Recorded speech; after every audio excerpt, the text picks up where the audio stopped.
I really want to race the Gravel World Championships. To do that, I'm going to need to qualify.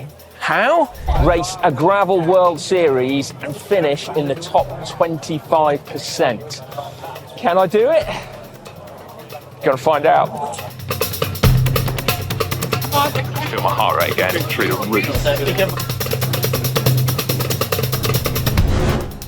Let's set the scene a little more, shall we? This Gravel World Series event, one of 25 this year, is located in Limburg in the Netherlands. Now, this is the region that plays host every year to the Amstel Gold Race, only I will be racing its iconic climbs not on the road, but on an awesome network of gravel tracks and dirt paths. Yes, this is Euro gravel, but yes, my American friends, it is absolutely awesome.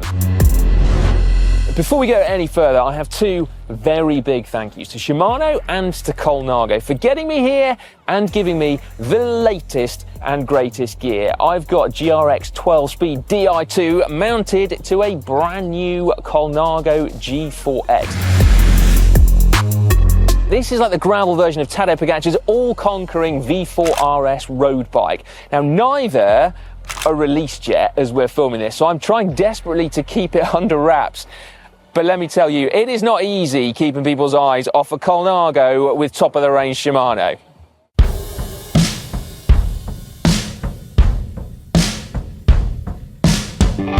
There is definitely sort of different vibe here to US gravel events I've done. Still friendly, everyone's still totally psyched and excited to be here, but more overtly serious. I don't know if you can hear, there's the buzz of warming up on rollers, and there's still an hour to go before the start. Anyway, on the start line is a who's who of pro racers, pro cyclocross racers, ex-pro racers. We've got Ellie Isabit, World Cup champion. We've got Greg van Avermaet, monument winner. And we've got the current boss of women's cyclocross, Fem van Empel, as well, of Visma Lisa Bike. Now, fortunately, I don't need to race them today. I'm embracing my age and racing against the old men. That's right, it's marginally more serious than the pros, but hopefully less fast. Not had to do this for a while. You can tell by the fact that my signature looks like it's been done by a 3-year-old that I've not had to do that for a while. Here we go then, start line. I'm proper nervous, actually, like mega excited. Can't wait just to ride, first of all, I can't wait to race. But I'm doing that thing where I'm getting so psyched out. Like, there are people here that look like they mean business. And I'm like, I'm riding a bike that money cannot buy this weekend. Like, I've got a pedigree in bike racing, like I should be fine, but even so, all those old emotions of like, oh yeah, that guy, he's gonna kick my butt, or he's got a strong pair of legs on him. So, yeah. It's gone very quiet. You can hear that some of the races have already started. I feel my heart rate going through the roof. De volgende wordt naar de regel vanuit de volgende plek op de tijdfinale. Laten we zoeken dat de middenscherpe ballen goed gereden wordt.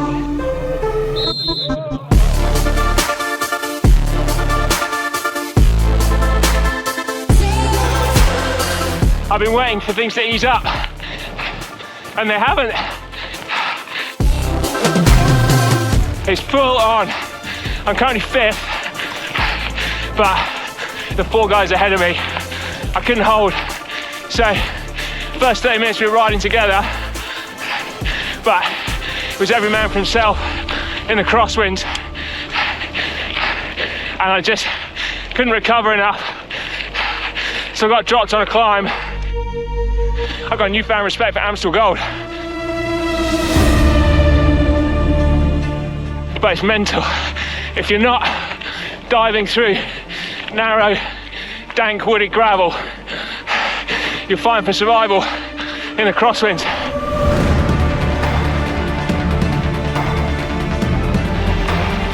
I've got a very good wheel to follow. Thank you, this man. He's in a couple of categories higher than me.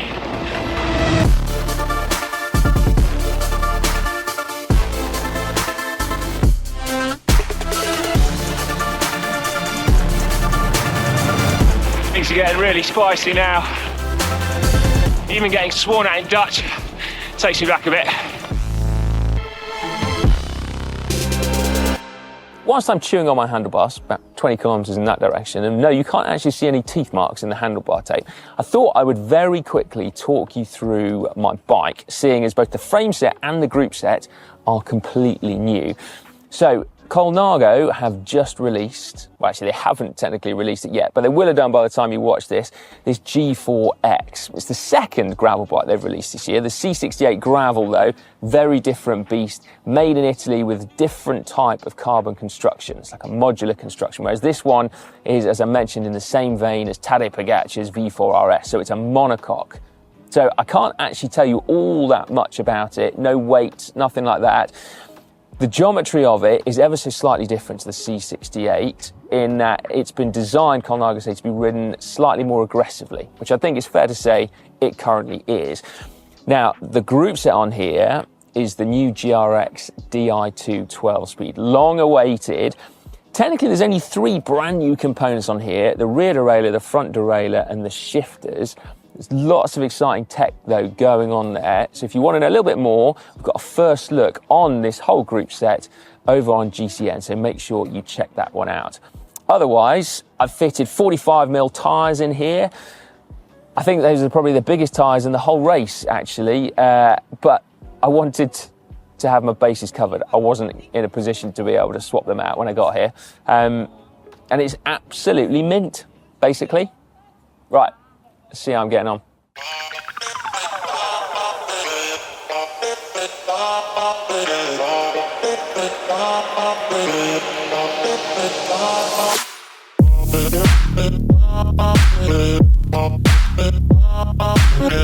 I think I've been getting a bit assertive with my pointy elbows. In fact, one guy even got a 12-speed GRX Di2 shifter in the butt cheek, and he pinged off into a ploughed field, which I'm not proud of, but yeah, if you're that guy, I'm really sorry. Crosswinds, innit?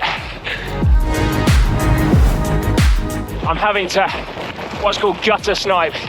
I haven't got the legs to go with the moves on the climbs, so I'm just hanging in there, trying to follow wheels in the crosswinds.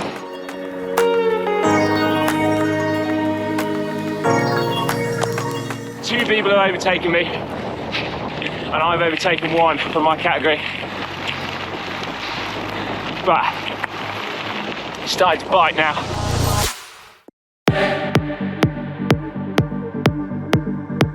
Mayday, mayday.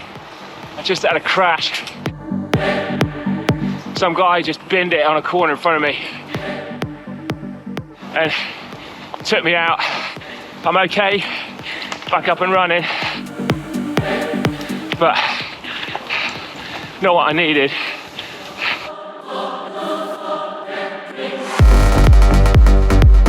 Okay, 3 guys from my category have passed me, but I'm now in a good group. I'm blooming happy with my bike setup. It's not a technical course at all, and I'm still able to make up quite a lot of time on any corner or descent, which is absolutely mega.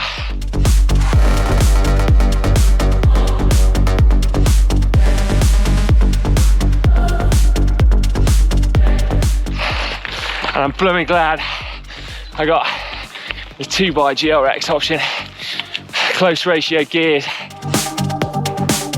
Oh my God. I haven't got it on the climbs at the minute. Right, I'm gonna stop talking. I've got wheels to follow. So, just struggling to hold the wheel. It's not far now.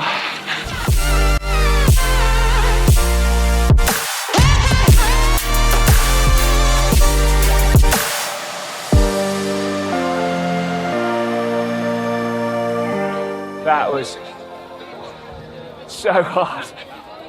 I think I've forgotten just how violent those kind of races are. Like, you can't ride your own tempo. You have to go at the speed of everyone else. And so you're never going at like comfortable threshold, sweet spot. It's like full gas, ease up, full gas, ease up. And I took everything, mentally, it took everything to hold the wheels. And just coming into the finish, it was like one long line. It was all I could do just to hold the wheel in front. I've never been so relieved to see a finish line in my life. Actually, that's not quite true. That's not true. But I was bloody relieved to see the finish line. I really was. And then you have to queue up and find out whether you qualified. And if you qualify, you get a medal.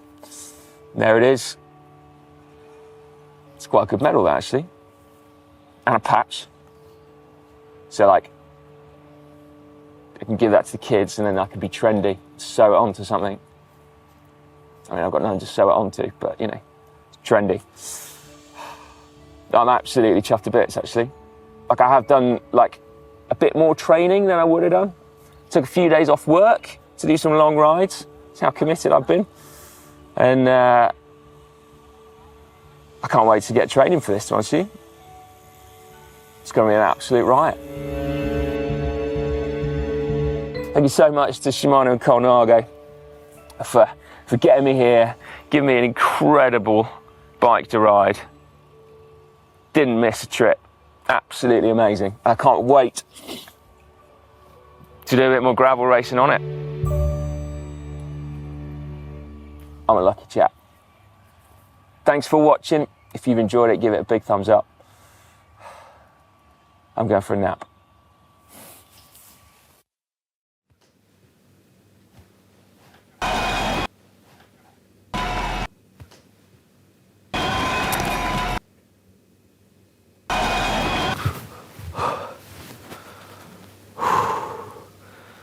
What was that? There was I thinking that my fixed gear escapades ended at the Red Hook Crit, but I was wrong. Oh, so very wrong. Cy and Dan have decided to send me to an event that is commonly known as the Rad Race. Dan Lloyd. Hi Dan, what do I have the pleasure of you? Alright, I've just got a quick question for you. Are you doing anything this weekend? No. Not that I know of. Well, I've had an idea. I wondered if you fancied going over to Berlin to do something called the Rad Race. It's an indoor fixed gear race. Fixed gear race? Yeah, you'd be great. No!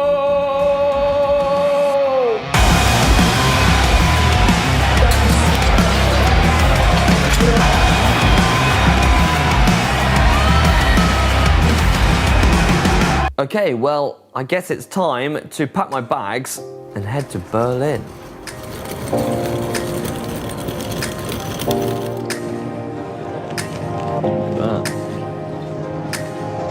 So I'm just going to pick some, Mont Blanc because I am a legend. I think I've put quite a lot on now.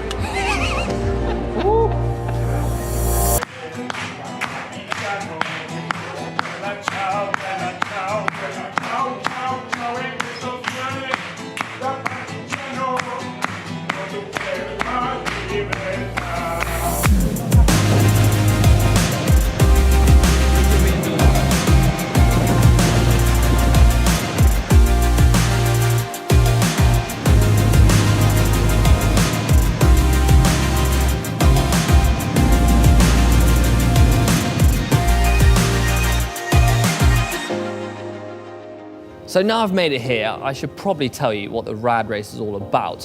And it was set up by 11 friends from Münster, the German cycling capital. They're all in cycling, from triathlon, road cycling, mountain biking, and even bikepacking. But it was in 2013 where Ingo, one of the founders, decided to set up the Rad Race cycling events. They've got 4 different types of events, from the Canyon Battle, the Fix 42, and the Tour de France. And lastly, the Last Man Standing. Yeah, this one.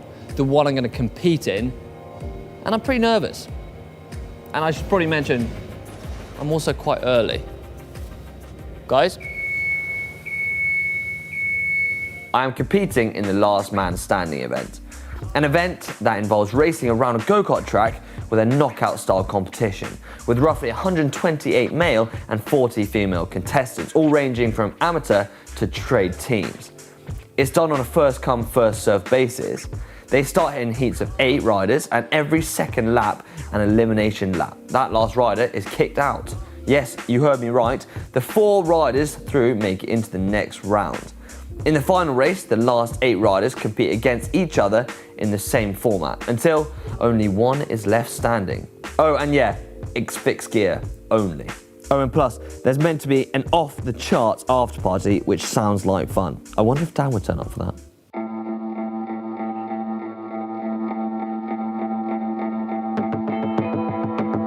Schindelhauer have lent me a bike to ride the Rad Race Last Man Standing. But it's not just the bike I need, I also need the right gear. And to be honest, it's a race that I've never done before and I don't even have any clue what kind of gear I need to use. So here I'm gonna get set up from the experts.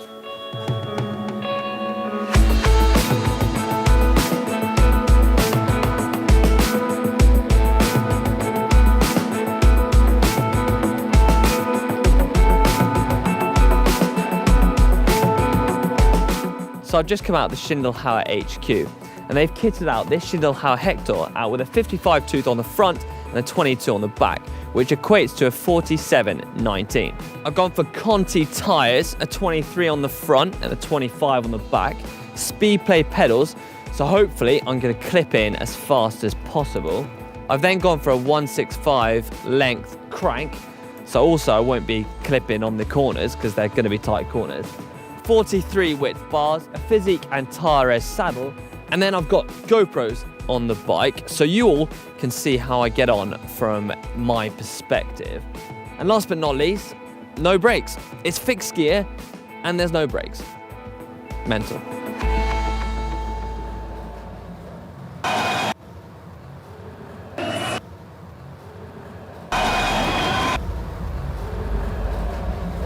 So as I was doing my practice laps, I bumped into the founder.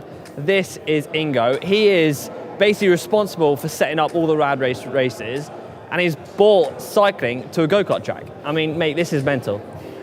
Yeah, we'll see about that. Yeah. But you are mental because you're riding it.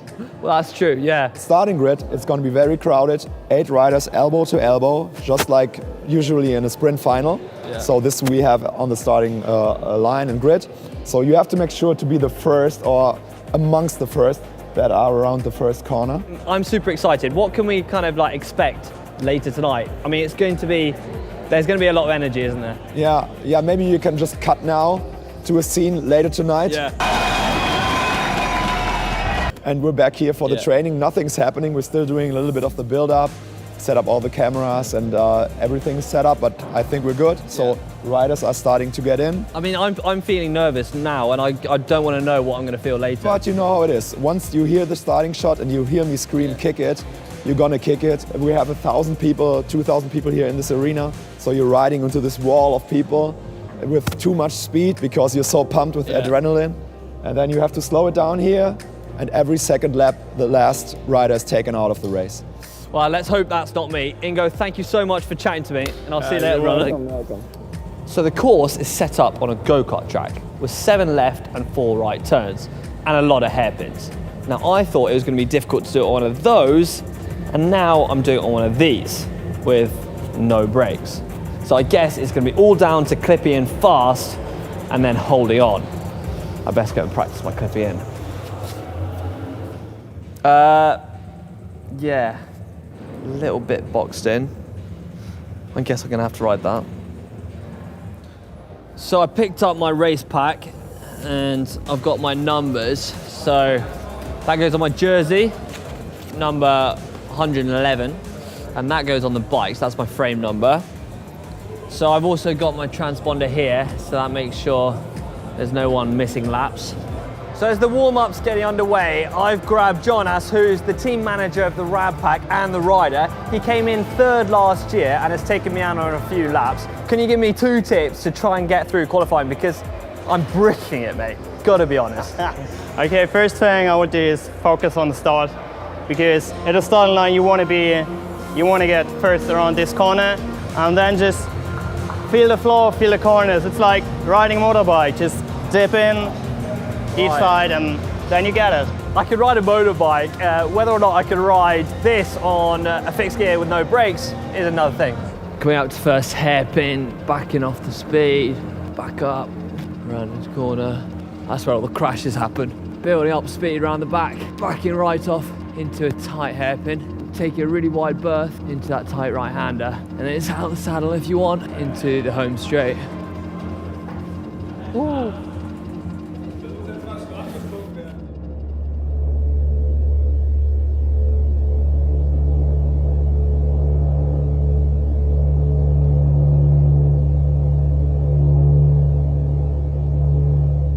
The first round just about to kick off.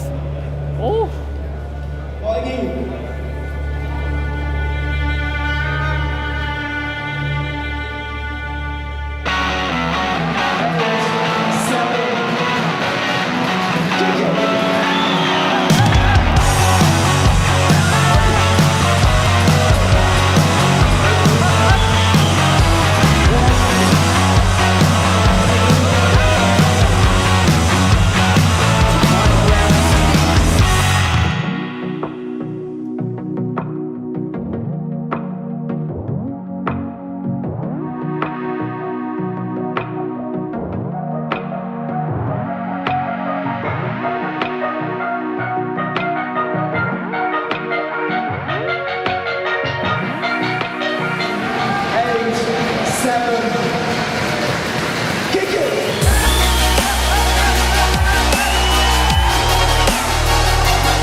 That's first round done, qualified second. Now I've got 2 hour wait till the next round. Yeah.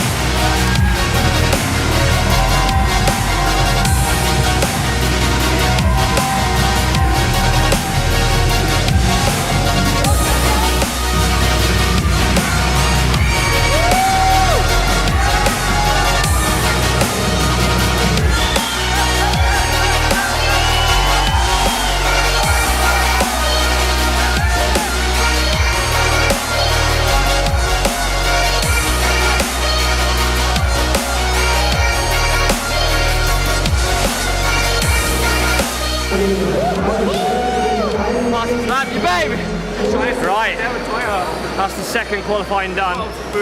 Took a while to get clipped in, and then I kind of just gave it everything. And I was like, yeah, just wanted to finish that as hard as I can and finished it first, so that was good. And I also got the fast lap of the day, so yeah, pretty happy with that. On to the quarters, yeah.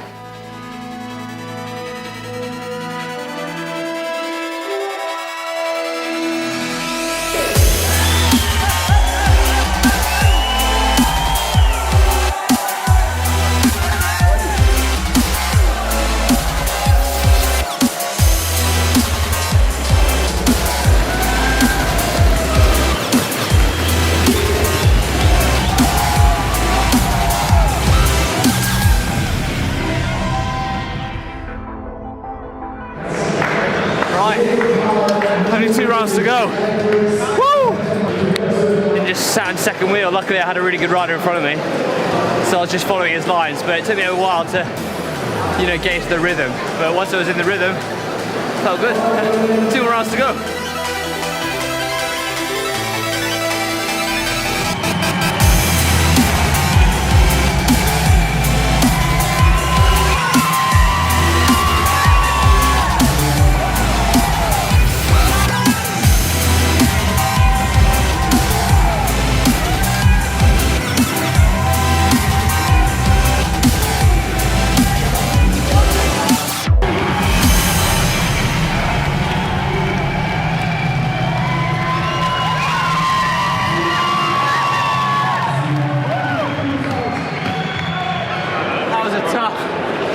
semis. It's the finals. Come on! Right, I'm through to the finals. That was a really tough semis. I didn't get clipped in for a lap and then started from 6th back and had to work my way forward. 10 minutes can be really hard, but I don't know if I can do it.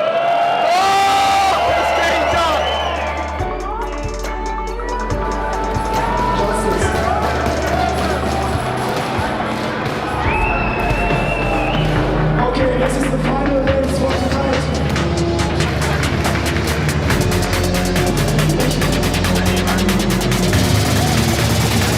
I can't get!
That's the Rad Race 2019, last man standing, done and dusted. I came out with 4th, 1 step off the podium, so a little bit gutted, but I am amazed with this event. It has been amazing. The atmosphere has been electric. If you've liked it too, then please give this video a big thumbs up. Oh my God, have you seen how far we've got to run? Connor, on your right! I can feel my heart rate going through the roof.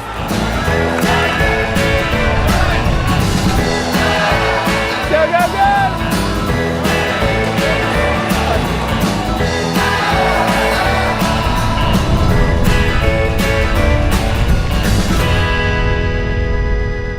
I am racing a Brompton in the World Championships of Bromptons. Now, as an ex-pro cyclist and regular Brompton user, I feel like on paper I'm qualified to be here.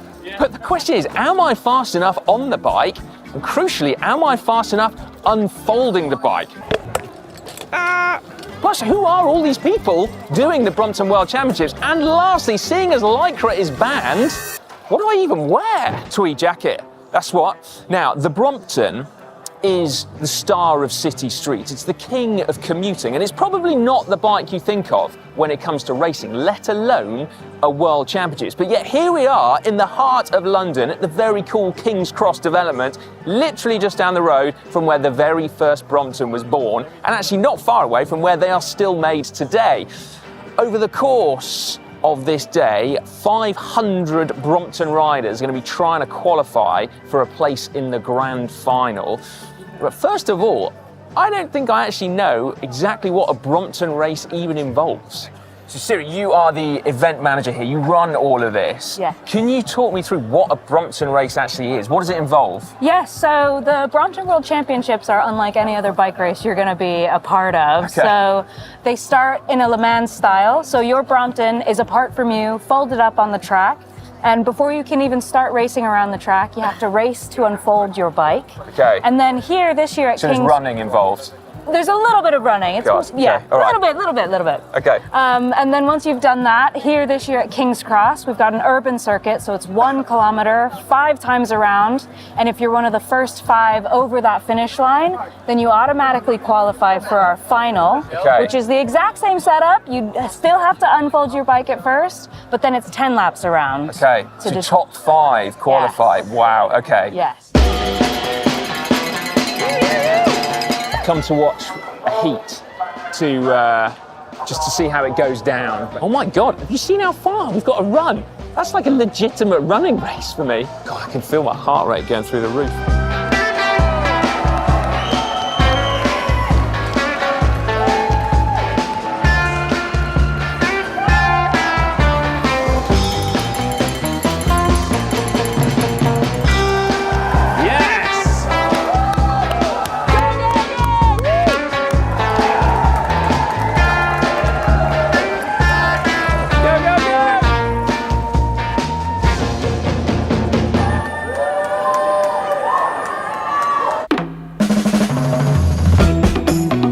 Brompton themselves have very kindly supplied this absolute top of the range bike. So this is one of their T-line models, T standing for titanium, and as well as being super duper light, it's also stiffer as well. Now you might not need or even notice that on a regular commute, but it is quite handy in a racing situation. And something that I'd not realised when this bike was launched was that not only were the engineers searching for every weight saving possible, I mean this is just 7.95 kilos, but actually they've refined their hinge clamp mechanisms as well. So folding and unfolding the bike is even faster. And I gotta say, genuinely, when I first jumped on this one, as opposed to my usual C-line model, I was absolutely blown away by how much faster it is. I mean, effectively, if I don't qualify for the final, it is 100% all on me. I think I need some advice. I found someone. So this is Mike, who is the customer service manager at Brompton, and you've just won the heat. Okay, so I'm in desperate need of some advice. Yeah. Okay, talk me through some of the tactics for nailing a Brompton race. So I think the first thing is the unfold. You got to be very, very calm. Just do your fold nice and calm and get into the front grip. If you get there, you're in a good position to start off. Okay, what kind of time am I aiming for my unfold? I'd say you want to be under 12 seconds. I mean, what are the tactics? So I think for me, there was a front grip and I just made sure to get into that. And then I sat there for the first sort of 5 laps or so, maybe 5 minutes. And then with that, I then went to the front, put a bit of power down. And then you've got a long straight coming along this section, just really fast along there. You've got some corners, just got to nail the corners and then just keep it calm and keep the power going. Yeah, and talk me through your bike as well, because it looks trick, right? Well, it's a pretty standard Brompton. So this is from, I think, 2018. Okay. So it's a steel frame. I've got a 56 tooth chainring in the front. That's the one thing I've changed. It's the bike I use to ride to work every day. Does 100k a week. Does it? Wow. The only thing I changed on it is on Friday, I put new tyres on it so they look a bit cleaner, a bit more bling, put new chain on it, new sprockets on it, and I changed the brake blocks. So I think I need to practice unfolding, don't I, basically? I can give you a hand anytime you want. Yeah, go on then. Let me, anyway, here's my bike. Okay, so we'll just do it calm, we won't do it fast. Okay. First thing, do your saddle. Oh, right, okay. Nice up, that's what I would suggest. Then, bring your handlebars up. Yeah. That's your main move. Boom, okay. And then, because you've got the nice self-aligning hinges on the T-line, you'll be nice and quick at that I'm bit. off. See you later, mate. See? That is you.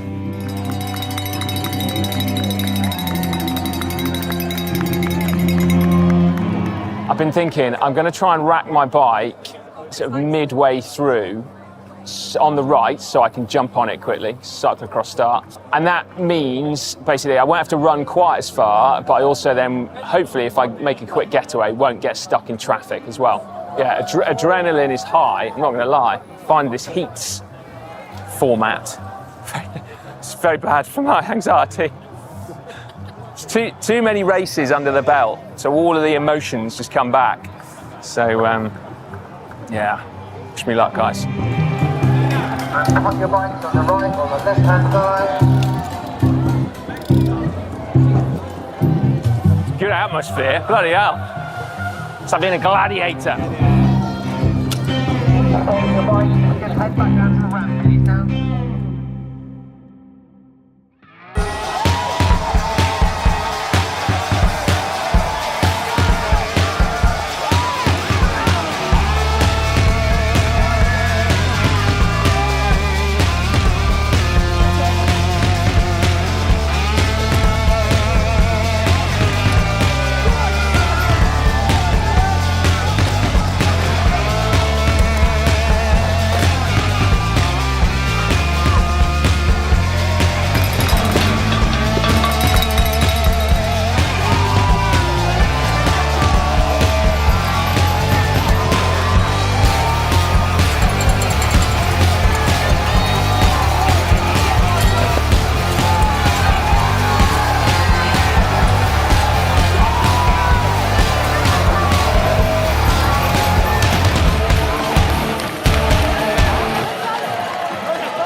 what a rush. Firstly, can we just have a little high five for the start? That little bit of practice and the coaching paid off. So I was second over the line, which I'm quite pleased with. And some guy came past like a rocket. There was no way I was going to hold his wheel. And then I got in a little group. At one point there was 5 of us, and I was thinking like my special skill as a bike racer was to come last out of every group I was ever in. So I was thinking, I'm not going to qualify. So then someone else attacked, and then I was able to go over the top, and I just kept my head down to the finish, got second. So I feel like as long as it's a hard enough race, I'll be all right. But it's going to be a different ballgame in the final with people of an even ability. I think it might get a bit tactical. So yeah. Also, I didn't realise Adam Blythe is here. So, like, he's got a bit of pedigree, that lad. World Tour and a sprinter. He's also quite tactically astute. Did Adam give me a turn? No, he didn't, did he? Is he ever going to give me a turn? No, he's not. He's just going to sit on and sprint, because that's what he's really, really, really good at. Now, before my heat, I did say that if I didn't get through, it was all on me and not on the bike. I was probably underselling this a little bit. Now, it's not an e-Brompton, it's not got a motor, it's not one of those, but they have fully tricked this bike out. So it is so fast. A lot of what makes a Brompton so amazing as a commuter city bike has been sacrificed on the ultra speed. So my mudguards have gone, built-in lights have gone, the bomb-proof tyres have been replaced by these much faster rolling numbers, complete. And we can see with fancy inner tubes. Oh yes. So yeah, rolling resistance has decreased quite significantly, and I've also got clipless pedals on here as well. So I don't know why you would use those as a normal commuter, given I have to wear special cycling shoes now. But nevertheless, for a Brompton race, it was blooming good. So yeah, it's basically cheating. It's that fast. Also, if you're looking at this bike and thinking, I wonder why his chain's got dandruff. Oh no, it's not dandruff. My very good friend Alex Payton kindly waxed this chain with Silka's super fast chain wax. The chain is in. So yeah, I've saved like a good few watts there. Obviously, a Brompton is not built for aerodynamics, but this GoPro 360 increases my aerodynamic drag coefficient quite significantly. What was particularly annoying about this GoPro 360 is it wasn't on. So that was my fault. In my panic, I sort of didn't press it hard enough. So yeah, I just had it on for show.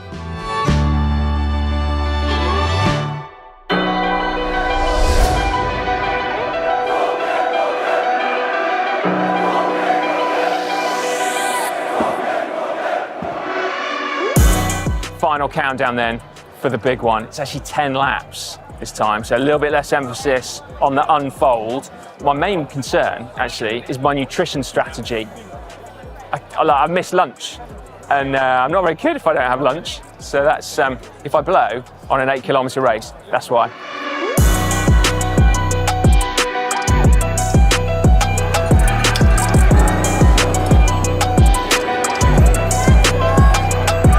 What an atmosphere down here. What an amazing location. Look at everyone. Right, I'm just going to sneak in the front.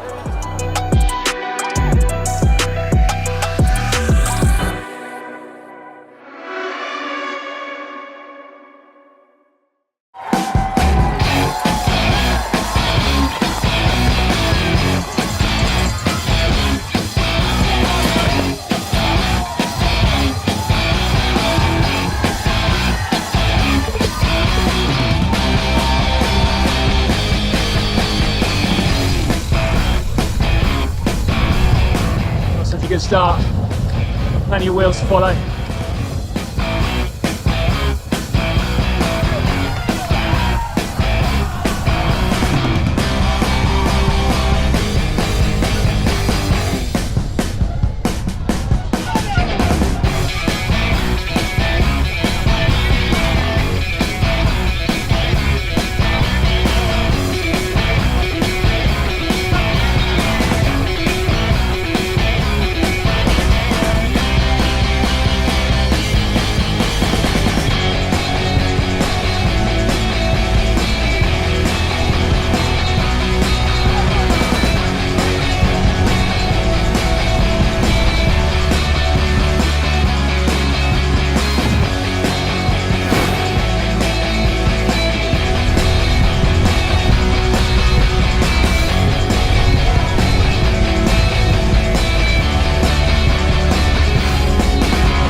my word. That was such good fun. Like, totally bonkers at the start. Like, that was a different ball game racing with those guys. There was a lot of elbows, there was a lot of like pushing. And then, yeah, the guy that won just legged it. But more than that, it was just the atmosphere on the circuit. Like when you drop in to the start-finish straight. Oh, I've missed that so much, the buzz. Oh, it's wicked. And then I managed to attack with, I think, about 5 laps to go. And it was one of those ones where I was hurting, but I thought everyone else is going to be hurting too. I just put my head down and went for it. And yeah, managed to hold them off, get a gap. So I'm stoked. And I think this was recording as well. Hello! Yes! Yes, 2 minor victories. Come on, Louisa, where are you? Smashed it! How cool is that? Well done. I have to say. Wow, that is a wrap from the Brompton World Championships 2024. What an amazing event. Gravel racing, you can go and do one. This is what it's all about. Fast, furious, done in 10 kilometers. Brilliant. Anyway, no, that was just an absolute rush. What a pleasure. Thank you, Brompton, for inviting us. Thank you as well. The Gravel World Championships. Oh my God, how good is that? The best male and female riders on the planet will be crowned here. But behind them, more world champions will be made in the battle of the age groupers. We've all qualified to be here, sacrifices have been made, and tensions are sky high. I have a feeling this is gonna be carnage, and this video is the story of what happens to me. Wish me luck.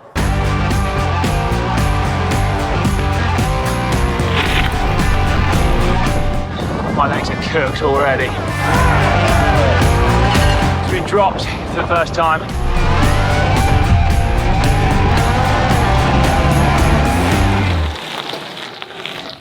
The World Championships this year are in Leuven in Flanders. My race, as well as the pro men, is 182 kilometres of prime Euro gravel, dirt track, cobble and road. Champagne US gravel, this is not. In this neck of the woods, there's a change in direction and surface every 2 minutes. It is going to make for fast, frantic racing, which is just how Flandrians like it. Elbows out and grit in teeth. There are big names on the start list here. In fact, the biggest name of all is here. Not Tadej Pogačar, Mathieu van der Poel, Lotte Kopecky is here, Marianne Vos is here, and in fact, one of last year's World Gravel Champs, Matej Mohoric, as well. Now, the way it works for my race is that the elite men are going to start, and then 5 minutes later, the first of the age group categories, 580 19 to 34-year-olds, then 2 minutes later, another 300 or so 35 to 39-year-olds, and then it's arguably the most competitive and toughest category of the weekend, the men's 40 to 44-year-olds, aka Dad's Club. No dancing! No, I'm not going to dance.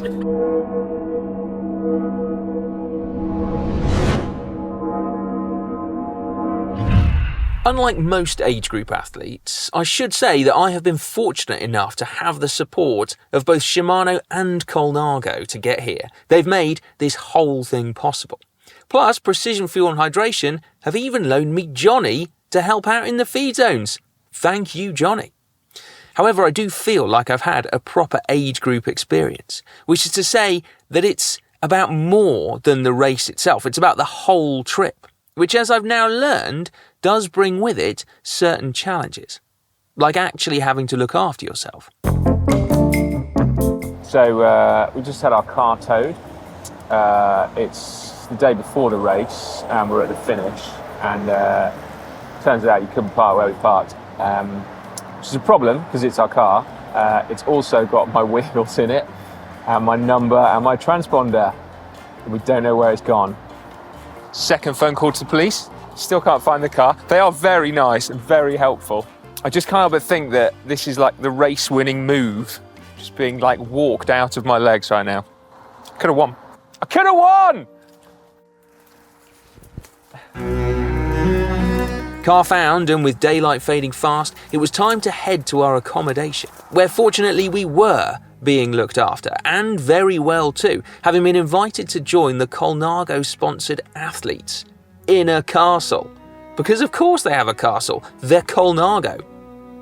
Although, it is important to note that neither Colnago nor GCN condone big game hunting, which the owner of the castle had clearly done a lot of. Fox with duck. That was a zebra. Half a moose. Alligator. Bambi?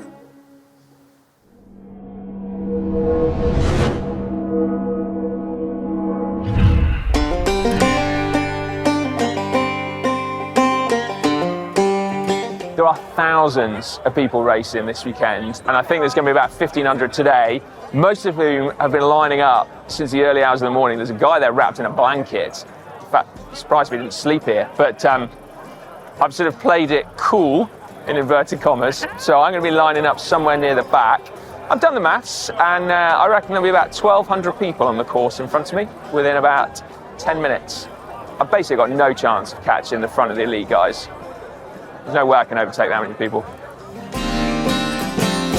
It's like, I don't know why my 19-year-old jersey doesn't fit anymore. I haven't even started yet, it's already a fight.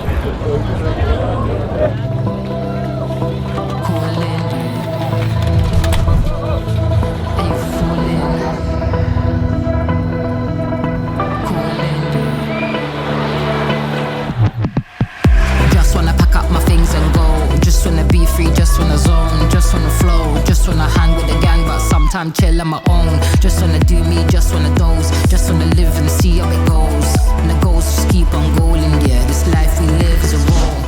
It's super hard to pace because there's people everywhere, going forwards, backwards. Anything technical, I can make up time, corners, downhill, uphill, but trying to box over the rest of it, I don't know how successful I've been. Inside you all in the soul. You know when the calling's calling you, and the calling's calling more. You know when the calling's calling you, it's calling more. The first 80 kilometres was a total roller coaster, and immediately it was just a total assault on the senses, just total chaos. Thousands of spectators cheering, bike riders everywhere, chopping and changing direction and road surface and obstacles to avoid. It was just absolutely bonkers. It looks like he's doing all right. He's about 30 seconds off the lead, sitting in about 45th place at the minute, so he's looking strong, You know when the calling's calling.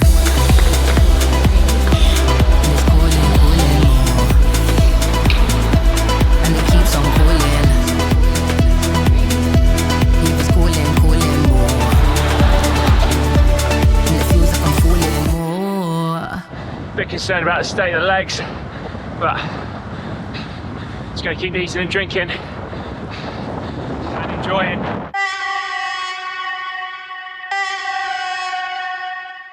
At no point could you switch off. There was no point at which you could just sit there and zone out and just pedal along. It was fast, it was frantic, and you were constantly having to think about what was coming up.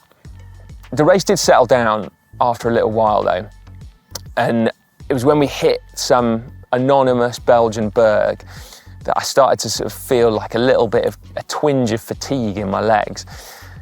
And I was thinking, like, it's okay.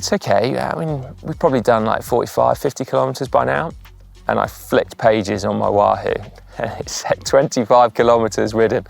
And I was like, oh no. One of the most frequently asked questions in recent weeks after... Hey Si, isn't your big gravel race coming up? Was... How's the training going for that? Yeah, about that. I had a plan, I really did. My problem, like many of you though, is that life's kind of busy, and prioritising training over everything else just isn't really an option. No matter how hard I try, I have between 4 and 6 hours a week to train, depending on what else I manage to fit in with work, which admittedly does often mean cool cycling stuff. The truth is, I wanted to try something different, like a little experiment. So Rob Hales is a multi-time world champion on the track and a former British national road race champion as well. And I recalled that he once said that his superpower at the end of long road races had been the fact that a lot of his training was done in the gym. Now, I need a superpower at the end of a long race because I sure as hell can't do long training rides. So I phoned him up. Hello. Hi Rob, Cy Richardson here. Sorry? Simon Richardson, remember? Remind me. Rob went on to tell me that he used to do 3-week blocks of lifting big weights in the gym, followed by 2-week blocks focusing on riding. Great. Although, he did have a word of warning. One of the things that you're going to have to look out for is it will wear you out. If you're doing it right, it will absolutely knacker you. He wasn't wrong. Now, being tired at work didn't seem to be a problem. I'm not sure anyone noticed. The issue was that I was too tired to ride my bike. And that's what I love doing. So I thought I would probably try doing some weights another time. Maybe when I'm 50. Which leaves me here with the same level of fitness as always. Which is to say, quite for 2 hours.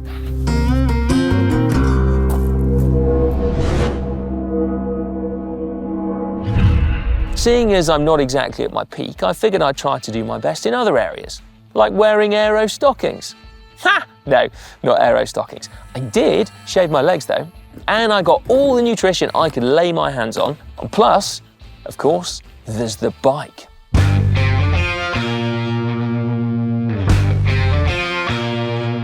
Oh yes, there's the bike. This is actually the one that I raced on in order to qualify to be here for the World Championships back in April. Now, Shimano kitted me out with the, at that point, unreleased GRX Di2 12-speed group set.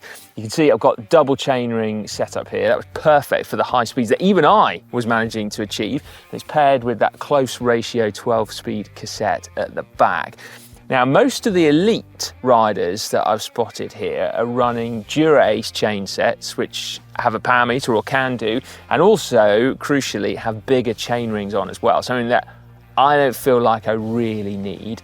But most of those elites are still using GRX rear derailleurs to take advantage of that clutch for the chain management system, and also often the GRX levers as well, which are a little bit different, a bit more textured, a bit grippier than the Dura-Ace versions.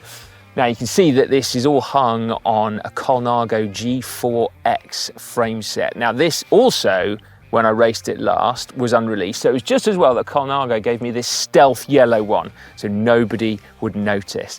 Now it's basically like the gravel version of Tadej Pogacar's race bike.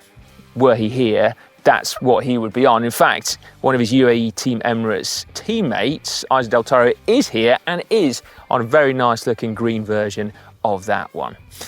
The bike rode brilliantly last time. You notice on there though that there are no bling upgrades, no fancy bits, no 3D printed doobries or carbon fandangles, and that's because when I race I tend to be fairly conservative with my equipment choice. I just want something that works really well, rides really well, and is super reliable. Like the rider. I wish. Are cooked already. It's not good. I'm a little bit cross myself. I honestly thought I'd boxed pretty clever, but yeah, my legs are pretty empty. So I'm just sliding back through group after group. Just grabbed a bowl from the Precision guys. So hoping that's going to help bring me around a bit. And then by the time it got to 60k, pretty much the lights went out. I was just thinking, oh my God, it's a 182 kilometer race and a third of the way in, and I feel dead. Wow, this is really biting now. I'm finding it super tough. Just getting overtaken by everyone. There's nothing in the legs still. so they're able to hang into groups when it's flat. And as soon as it goes uphill, I'm off back to the next one.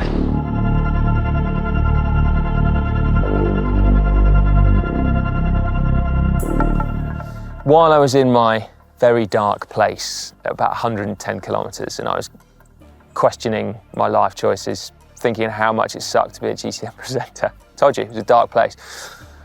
And there was group after group coming past me and I couldn't really do anything to lift my pace. And then at some point, just a little bit of life came back into my legs. I can't really describe it other than the fact that I didn't feel quite so terrible. And this guy came past wearing white kit, white bike, very like whitey blonde hair. And I was like, I think that's Valtteri Bottas. With Valtteri Bottas! And sure enough, as we rode past any spectator on the course, they would shout, Valtteri! So I was like, oh yeah, it's definitely him. And anyway, it was just the absolute perfect timing because he was someone I could just sort of focus on and be like, right, okay, let's not lose this wheel. And I was able to like chop some turns with him. And then we caught up with a big group. I sort of sat in for a little bit and then I started to, again, feel better and better and better. And then I ended up moving to the front of that bunch and that was it. I was back in the race again. And then unfortunately I didn't see Valtteri again, actually. It sounds really weird. It was just quite a pivotal moment for me, actually. Not that I'm a super fan. I'm not really an F1 fan, but just having a point of reference in the race just sort of seemed to help turn things around for me, really. I have some good news as I'm coming through to finish the first of 2 finish circuits. My legs have come round, God knows where from, but that is good. I've had a caffeine gel, that is also good. So yeah, I'm in a good group now, feeling a little bit more positive about life in general.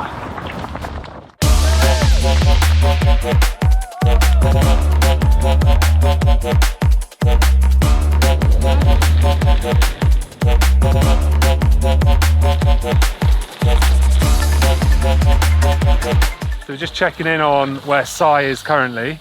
The last time we saw him was just across the forest here. He was leading out a big group off into the penultimate loop. I believe he's sitting in about 82nd position at the moment, and he's just come through the timing for 140k. So we're expecting him down here in just a few moments, and hopefully he's still doing pretty strong. I heard from the guys that they've just got a bottle off to him as well, so even better.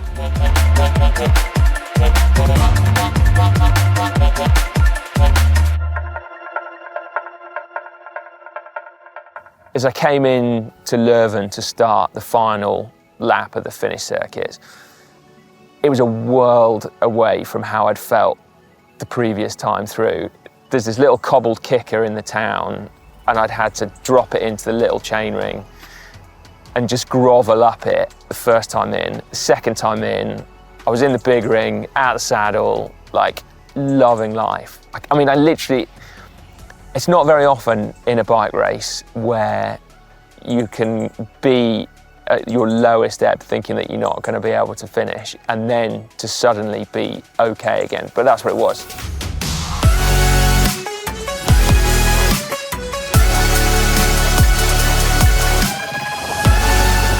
Things are looking up. Just putting a little dig.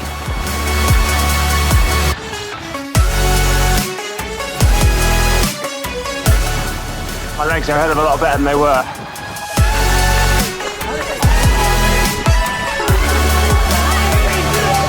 Oh my God, how good is that?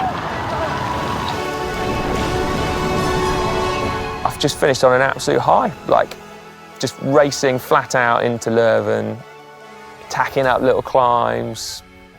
Yeah, it was great. I didn't win out of my group, by the way, just in case you're wondering.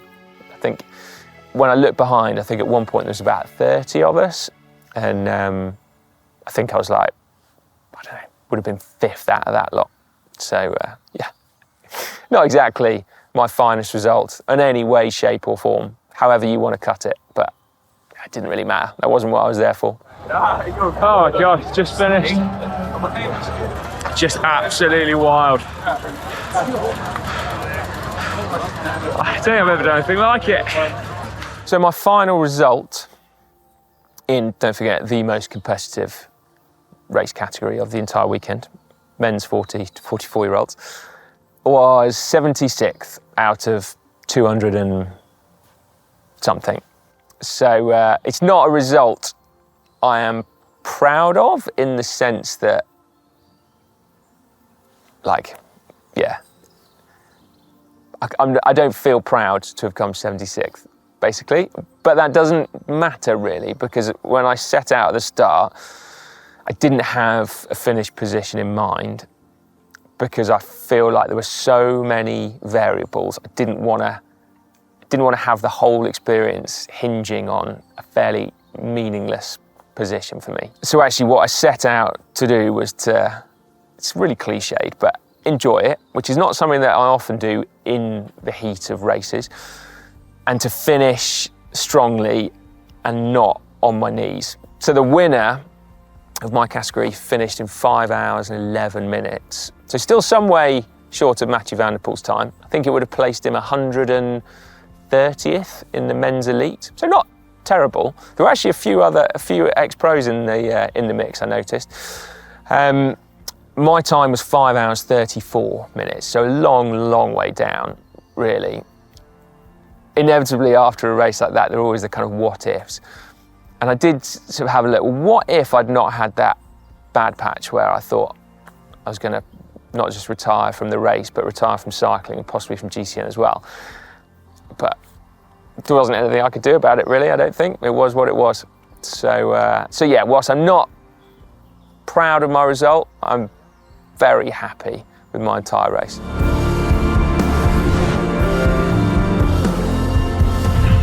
That was genuinely one of the wildest bike races I have ever done. Certainly since I retired from pro racing. I was absolutely bonkers. Belgium put on such a show, and I was always a little bit cynical about age groupers in triathlon. I know it sounds awful, but like, I don't know, I sort of like, I couldn't see the attraction, but now having done it in something like this and been on the same course at the same time as the elites with all the spectators and all the buzz and the atmosphere, it was absolutely brilliant. Absolutely amazing. I've got to say huge thanks to Shimano and Colnago for making this happen. I wouldn't be here without them. The bike was just flawless. Genuinely, like the amount of people that had mechanical problems, whatever they were, whether it was like drop chains, jammed gears, flats, like the people just on every corner picking themselves up out of bushes. And yeah, it's just flawless, brilliant. And I might have had too knobbly a tire, but it did make it good fun, railing descents and going past people. And every time we got to a bit of mud, and there were people decking it everywhere. It was hilarious. If you fancy having a go at the Gravel World Championships in 2025, I couldn't recommend it enough. You will need to qualify via the Gravel World Series, of which there are many events to choose from. Plus, it's also worth noting that this super fun course in Flanders will be permanently signposted and available for anyone to ride at any time. Something that I would also totally recommend. Just be careful where you park your car in Leuven. If you've enjoyed this video, please give it a big thumbs up and make sure you subscribe to GCN for more videos like this one. I'm lining up against 3,000 other cyclists. I'm about to race down the biggest beach I have ever seen in my life. I'm in the biggest beach race in the world, Egmond-Pier-Egmond. I haven't got a clue what I've got myself into. This is going to be absolutely nuts.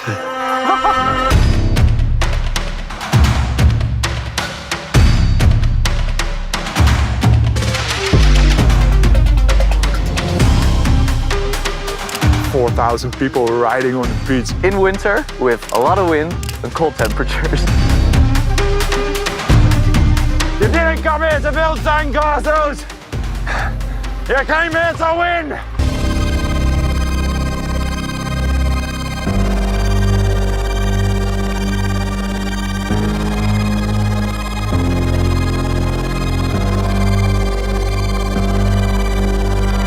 Beach racing has been around for a while, but since the 90s it's really grown in popularity, and Belgium and Holland is definitely the epicenter, with beach races springing up everywhere.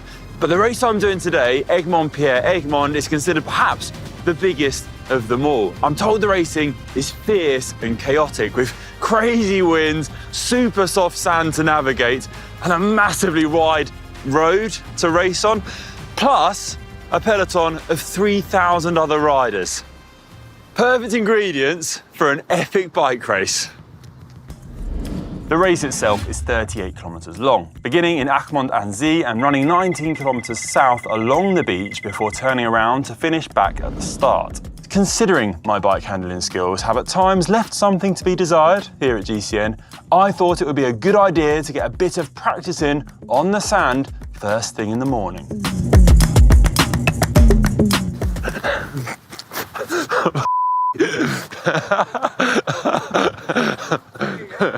Oh, a little bit tricky. I'll try again.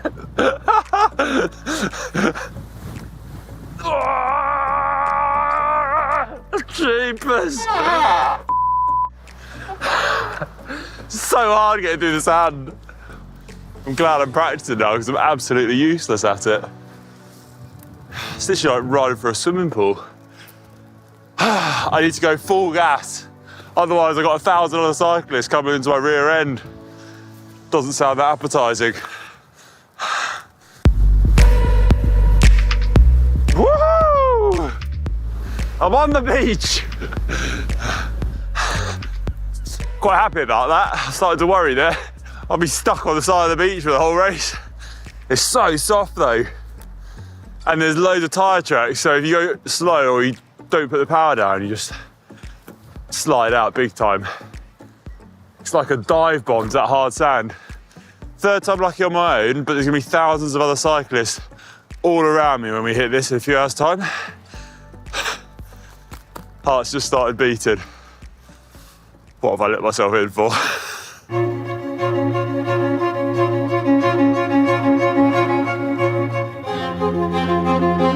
Everybody gathers at the boulevard. It's a big straightaway on brick road like this, just like this. It's absolutely freezing, but the start line's hotting up. It is the biggest start pin I think I have ever seen at any race I've ever done. It just keeps on going back and back. So many cyclists. And we're all about to head down onto that beach. I'm just pretty nervous about what this start's going to be like. It feels like it's going to be absolute chaos, mayhem, and I'm sure it is. The nerves are jangling. The nerves are jangling.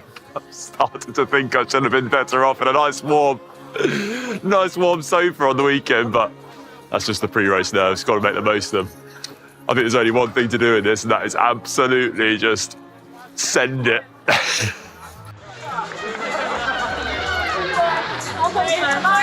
This is it then. Talk is cheap. Time to get stuck into my first proper Dutch beach race. 5, 4, 3, 2, 1, stop.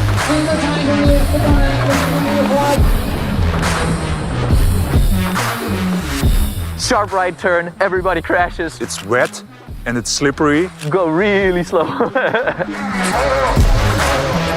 And then it's onto the beach. The peloton hits the sand at pace. It is chaos. Luckily, I make it through though, losing a GoPro to the madness. Thankfully, I myself am still in the race.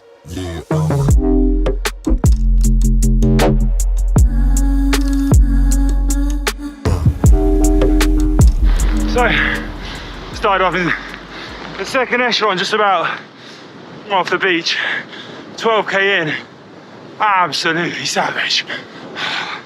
I honestly have never gone this hard on a bike in my life. I've been dropped from the second echelon, dropped from the third echelon, and now I'm on my own echelon. Oh my gosh. Ah.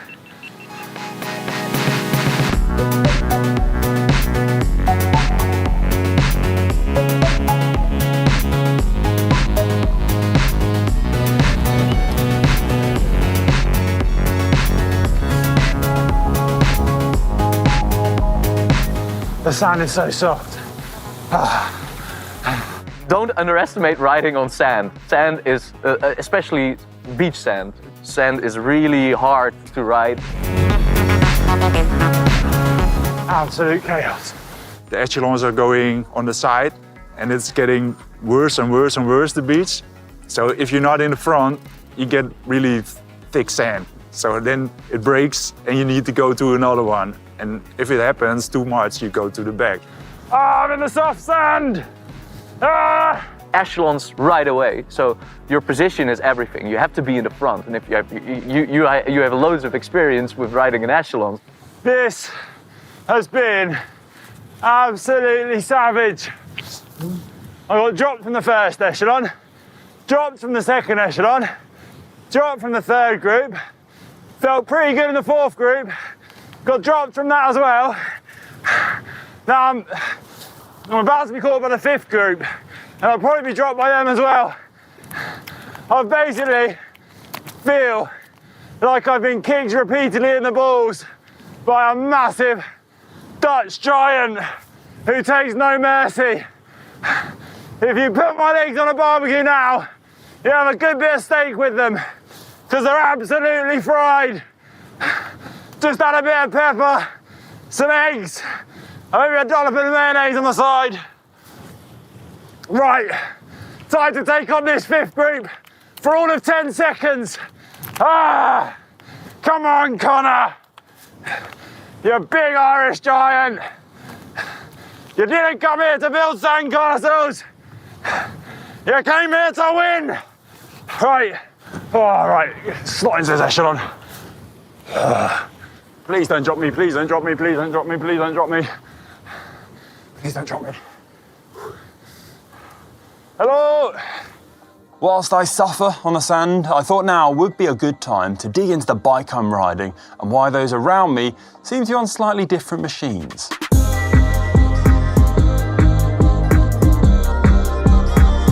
So I've arrived in Holland with what I think is the best setup I can possibly do for this beach race. I've gone for 50mm tyres, lowest pressure going, waxed my chain in a bid to stop the sand clinging to it, and I'm pretty proud of the setup. But I've arrived in Holland, and well, I'm getting a lot of funny looks because everyone else is using a really specific beach bike. It's got a longer wheelbase, much fatter tyres, clearance for 60mm, because apparently this sand is super clingy. But I think I'm still going to be all right. Either way, I love gravel bikes. I think they're the most versatile option going. So once again, I'm hoping to prove that this bike's got what it takes. The proof will be in the pudding. Hopefully, I'll be surfing that sand with ease. Back to the race now, and whilst I'm hanging in there well, the softer sand is starting to have its effect. The front is well gone, but can I finish strong? I've made it halfway mark. Just come off the beach, we're doing a little loop, and then we're going all the way back. Few obstacles on the way though. 18k done, I feel like I've done 180k. Oh, I might have found a good wheel though. You'll take me home. Yeah. I feel like my legs are absolutely shot already, but I'm well up the next bit. This is absolute bedlam, proper bedlam, but I love it. After turning at the halfway mark, I begin to race home to the finish. Aside from allowing a little time to soak up the atmosphere, my head is still in the game. I came here to compete, even if my legs didn't quite get that memo. I'm still hanging on to the groups racing at the front. Can I manage to finish within the top 100 in the biggest beach race of them all?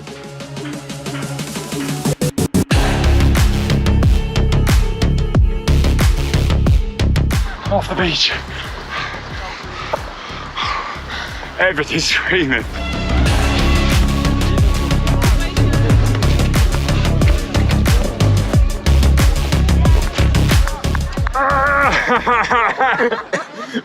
Oh, I'm off! I'm running! Oh, this isn't going to plan! Oh, sorry for the terrors. Right, I better run my bike. I'm not gonna lie, folks. It's been a disastrous first attempt from me at the beach race. but I've had an absolutely amazing time. I've been slowly dropped, group by group. The wind, the beach, the weather's been merciless. But it's been absolutely amazing.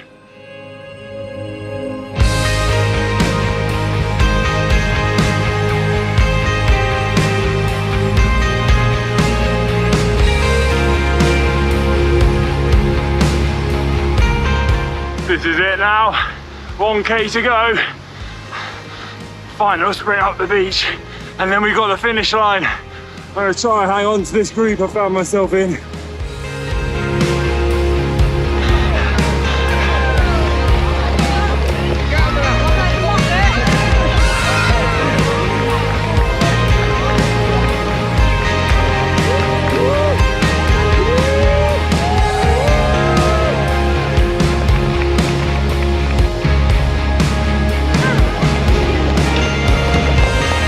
Oh my gosh, that was absolutely wild.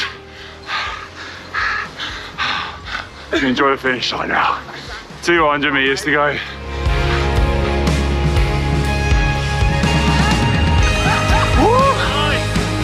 I survived! With one last gasp up and over the sand, I eventually crossed the finish line in 129th place. Over 15 minutes behind winner Ramon Sinkeldam, the only rider to complete the race in under an hour. Well, that was absolutely savage. But I'm happy with that. That was just a mad experience, my first Dutch beach race, and I can see why it is the biggest one in the world. Egmond-Pier-Egmond, wow, blew me away. I think I'm gonna have to come back here with better legs, so and give it another try, because it's a bit addictive. I can see why beach race is addictive. Oh my goodness!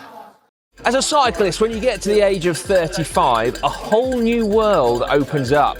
Masters racing. Great way of getting into sport. There's loads of events at grassroots level, but it can also get very serious. So, how hard is it? I've come to the World Masters Cyclocross Championships to find out. But I'm also racing as well. So wish me luck. But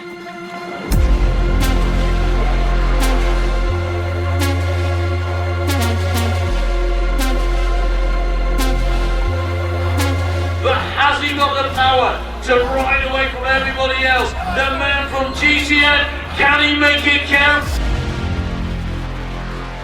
It's been 18 years since I did a Cyclocross World Championships, and having been retired from pro racing for a decade now, I felt like it was time to pin a number on again. No matter what age you're racing at, it's good to have a little bit of support, a bit of backup. So as you can imagine, there were a lot of willing volunteers at GCN Megabase to come and help.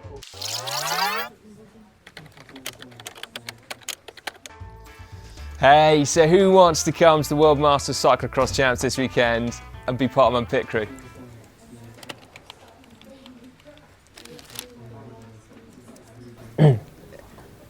Anyone? Okay. Anyway, fortunately, there was one person I could rely on, the world's biggest cyclocross fan and GCN enigma, Tom Last. Thanks for coming, mate.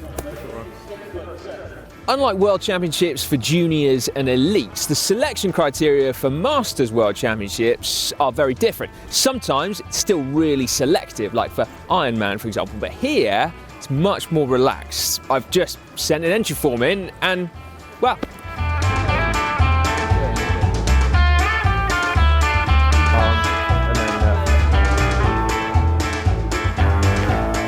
so here I am with a number just a few hours before the start. I've got to say, I feel properly nervous actually. All those old emotions from when I was racing for a living have come straight back to the fore. And also this event, like, it feels big. There's a lot going on here. Now, by a nice little twist, although I'm still only 39, my category is the 40 to 44s. So fairly major moment in my life, suddenly becoming a veteran, but there we go. So yeah, there's a World Championships at stake.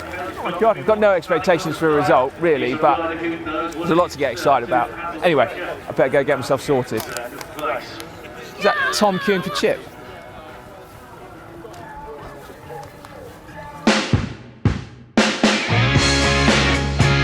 So whilst I was pre-riding the course, I wanted to find out just how seriously Masters riders take the sport. So we went around, asked a few riders a few questions. So how many hours do you train a week?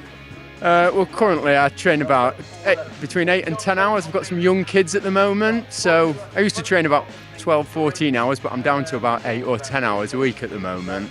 5 or 6.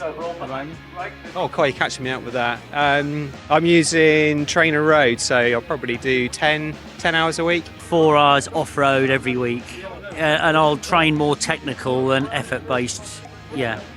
Usually 6 days a week. How many hours? Not that much, usually an hour. Yeah, usually it's an hour per day. I try to wake up every single day, 5 o'clock in the morning, and do 1 hour of turbo, and then go to work. It's dropped a little bit now, but probably between 10 and 12 hours a week at the minute. About 12 hours a week, probably something like that. I'd say between 8 and 9, maybe, something like that. Yeah. So what have I been doing? Well, an average of about 5 hours a week, I reckon, which is all I can fit in. I would like to do more, but something would fall over if I did.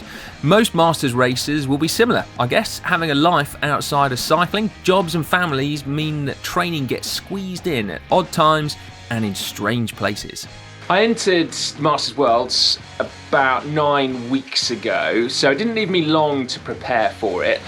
But I wasn't starting from zero either. Fortunately, I've got an okay level of base fitness year round that kind of gets me by. So really it was a case of what could I do differently to get fitter without having any more time to train. I started by reducing intensity, so doing more zone 2 riding, but I realised that 4 hours a week of zone 2 is not enough to get me any fitter. And about 5 weeks ago, about halfway up Alpe d'Huez, I came to the realisation that I needed to do a lot more high intensity work. However, there is only so much high intensity work you can do before you overcook it. So I settled on 2 really hard sessions per week, and I did also get a race in last weekend, which was much needed. Now, those really hard sessions, I worked on my anaerobic capacity, so I was doing way over threshold work, over-unders up Alpe d'Huez, VO2 max intervals, pyramid sessions and the like, and also some dirty 30-second sprints on the way home from work, which are horrible but effective. Now, I reckon I might be a couple of % fitter maybe, having been really focusing on it, but really, I've got to say, I've just enjoyed having a target, and actually the preparation and thought that's gone into it has made my riding even more enjoyable. So I think most people are saying they do around 6 to 8 hours a week. Maximum is 12. I'm not sure Sai's telling the truth about 5 to 6 hours. We'll find out when he races, I guess. Tom and I are just messing around with tyre pressures, and Tom's very kindly picked out a load of grass that was still in my rear derailleur from last weekend. I probably saved him about half a watt here. I don't know what you're laughing about. I am excited actually. I'm trying not to. I got a text message the other day from a good mate who's like, "Don't focus on the result, focus on the process." So I'm focusing on the process, and I'm looking forward to riding around that course because it looks mint and it's dry. That's what I'm telling myself. I'm just messing around with the saddle setback, which is stupid really. But last week, when I was racing, and I wasn't quite sure I got it right, and I didn't do anything to it this week. And then I was like, oh, hang on a minute, I need to move my saddle forward. So, there we go, 5 mil. Right, I've got 50 minutes to go now, so I need to get out of this car, which is very nice and warm, and get on my bike and do some warming up. And I kind of don't really want to, partly because I don't want to get cold, but also because I do feel pretty nervous actually. Like, I'm not thinking about the results, I'm thinking about the process. Nick Craig gave me some tips about starting. I'm going to hug the right hand side of the start straight and then try and go around everyone on the first corner and then dive bomb everyone on the second corner. So if I cause a massive crash, it's Nick's fault. So I'm focusing on that, but really I just need to crack on and do it.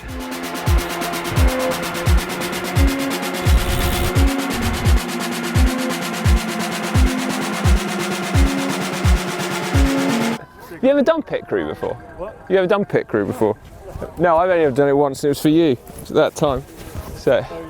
It's so easy to get psyched out at the start of races. I can see why cycling is intimidating. So I've been doing it a while now. Just keep looking around going like, they look like they know what they're doing. Those are nice ankles. I reckon they're going to be good. So it goes on. It's only the start line when you kind of like hope that you go past the people with the nice ankles.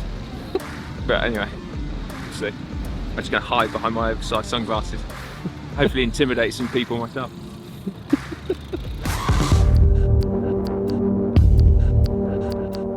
The grid is not working out very well for Cy.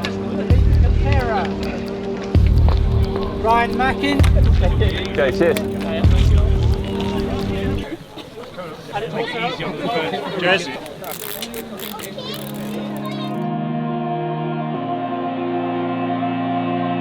Too much like a triathlon for my taste. I'm just getting undressed.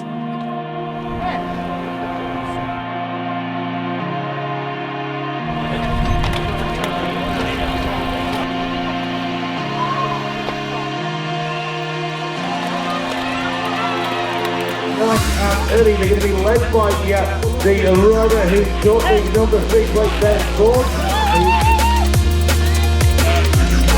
It's very cold.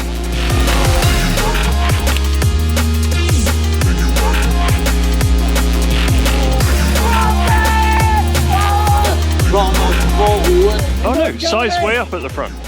Come on, Gary, man. Go on, Cy, 14th. Wasn't expecting that.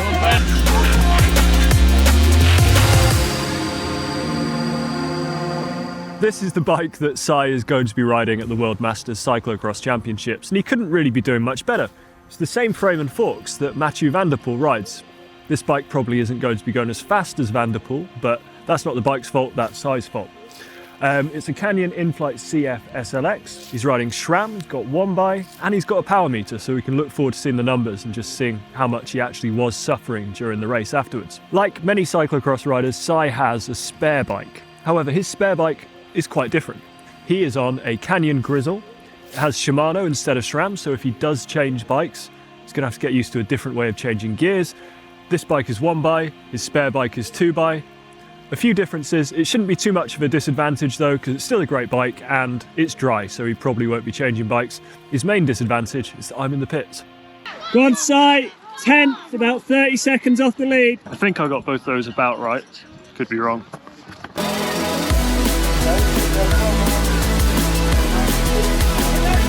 Go on, Cy, 9th now, 9th, keep going.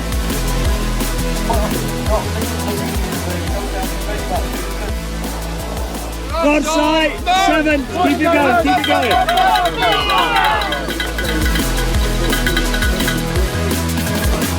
going. So he started 41st out of 45, I think. So not a brilliant start position. All the start grids were drawn at random. So basically you enter, and regardless of kind of how good you are or whatever ranking points you have, you get randomly gridded. He didn't win that random lottery at all. Almost lost it. And now 2 laps in, he is about 20 seconds off the lead last time I saw him. So could be a bit off on that, but he's well into the top 10, which is a huge effort coming from that far back. Now, at this stage of the race, Cy is doing surprisingly well, but I think my words of encouragement in telling him he was doing a really good job may have been a little premature. Oof. And that even made it onto Twitter. Unlucky, Cy.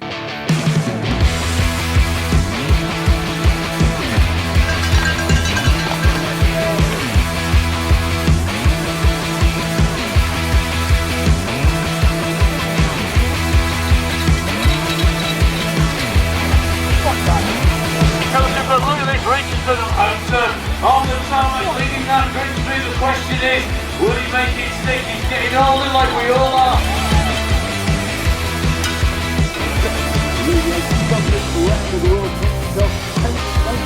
The question will be, are they able to rope in? I mean, they've got Simon Richardson from GCN in there, and surely a man who can chase down Cosier, our race leader who goes through with 2.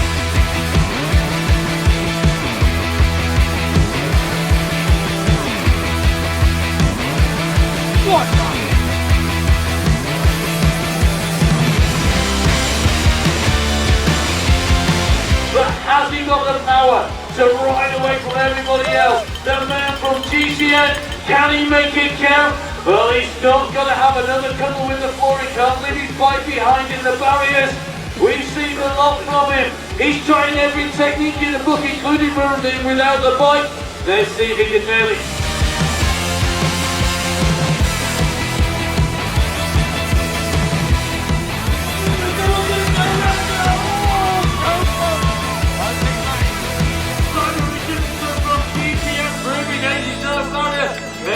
Right by Simon, who comes in, and look at the sprint behind, here they come! Oh, Masters racing's hard. Maybe it's because I'm getting old. Oh, wow. In terms of post-race debrief, I couldn't do a Matthew Van Der Poel or Tom Pidcock, so it took me a while to cut through from my gridding. And just as I was closing in on 5th, which seemed pretty good, I had a really embarrassing crash on the barriers where I went in too fast. And I was like, I'm not going to be able to go over the second one. So I decided to let go of the bike. There was this sickening crack as it hit the barriers, and I just kind of jogged over the top of it. Anyway, that set me back a bit, but I've just been riding on my limit since then. I'm literally seeing stars. I think that's a good sign. Look at this guy, awesome, what a ride! Wow, fantastic! We've got to say huge thanks to Steve for organising it. What an amazing event, Steve. Superb! Ah, that was full gas, eh? No rest. Full gas. That was full gas. It's a really good circuit. Like, really good. Proper racing. It's proper racing. Real racing, absolutely. Yeah. Full on, nowhere to rest. No. Technical, just, what a ride. Good stuff. Thank you. Cheers. You're welcome. How hard is Masters racing? I'd have to say, Tom, at the sharp end, it seemed pretty blooming hard. The guy that won was going quite quick, right? Yeah, well, you didn't see much of him. He was going pretty fast. It looked pretty quick in your group as well. Yeah. No, I was quite quick. The speed with which I fell over at the barriers was definitely pretty high. But you know what, right? Aside from the fact that it being super fast at the top end, the one thing, I wasn't sure what to expect from today, but the one thing I've taken above all else is just how much people love racing bikes that are here. Everyone's here for the championship experience, just to get a bit of a taste of riding on a course like this, and it's been such a great experience. Genuinely, absolutely loved it. So thank you very much, Steve Grimwood, for putting it on and for letting us race, basically. What was it like for you, Tom? Yeah, I'd agree. It's the same. You can see there's families, there's groups here, and everyone just loves riding their bikes. Yeah. It's really cool. Did it hurt as much as you remember? Yeah, it did. Yeah. Oh, it was great. It was one of those ones where, you know, like, you're sort of trying to balance going as fast as you can with concentrating on where you're going. And every now and then I was thinking, like, you know, my mind was drifting. I was thinking about chips and mayo, and then suddenly you're like, oh God, right, you've got to snap back into it and stuff. It was properly one of those. But was it good to be back at a bicycle race? It was good to be back at a bicycle race. It was good to be back at, like, if it had been my first experience in the pits and I'd actually been required, that would have been a bit difficult. So it was good to be back in the pits and, you know, just there as a safety net. I like the tactics that you were showing over. You didn't listen? That. No, but I was like, it was nice that you were. I'm not very good at sitting in on cross races. No. So I get a bit worried going around corners. Yeah. But anyway, there we go. Tom, mate, thank you so much. Thanks for having me. It's been absolutely brilliant. Thank you for watching. Give it a big thumbs up if you've enjoyed it. And what you're waiting for, if you're old enough, come and have a go at Masters racing. It's absolutely mint.